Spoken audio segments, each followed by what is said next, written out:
I like it because it's got loads and loads of chords in it. It's a really weird song that shouldn't really make much sense, but it kind of does. What was it written about? There was a musician I knew who was obsessed with just constantly practicing and playing and never really living their lives. So it's a little bit about making sure that you make the best of your life. It's got some of your best lyrics, I think. I like this one about Mozart. That's where the inspiration for the video came from. Your lyric goes, Mozart could write a good record, but he couldn't break the springs in your bed. And the people, I'm sure, can read into that what they want. But to me, it sounds like you're kind of positioning Mozart, this historically significant figure, as being kind of frustrated in some ways.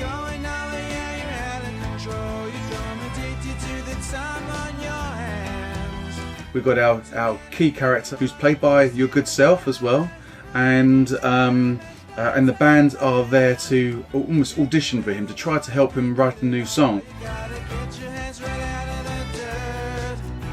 I am in my bedroom, which was the site of a lot of the action. The 286 does like to film on a budget. That can't be denied. He's getting more and more frustrated with us, and keeps, in the end, he just sort of turns us away and says, "No, I don't want anything to do with you." I don't know if anybody out there has ever seen the play Amadeus by Peter Shaffer, or the Oscar-winning film version of that, which stars a guy called Tom Hulce playing Mozart. It imagines Mozart being a real brat, a kind of petulant and sort of childish character, and I took a bit of inspiration from that. And we get angry with him, right? So we all get together and say the only way we can make this guy listen is by taking his sheet music, running away.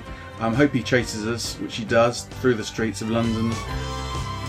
That scene is filmed nearby along Mornington Crescent, quite a distinctive London street. Now, I was wearing these kind of heeled shoes, which are supposedly authentic 18th century, and I thought the one thing I must not do, having done this quite recently and injured myself, is to fall over, and within about 3 steps of running after the 286, I promptly stacked it. He eventually catches up with us on the bandstand where we're playing, and he finally gets whole idea of what we're trying to do. And this bandstand is a significant bandstand to the 286. It's on Golders Hill, which is sort of attached to Hampstead Heath in North London.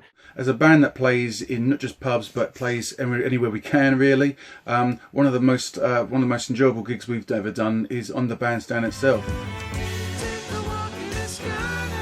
The neighbours were very forgiving of the scene towards the end when the band is kind of letting loose. Peter, our cello player, he kind of almost wrecked your flat. He really liked kind of turning my room upside down. We also owe a really big shout out to the guy that filmed and edited this, Max Benoit of Go Out of Tune. He was great at thinking on the spot, really, really good. There was a particular moment right at the end, we talked about the bandstand moment, where we probably had 5-10 minutes of time before it got too dark.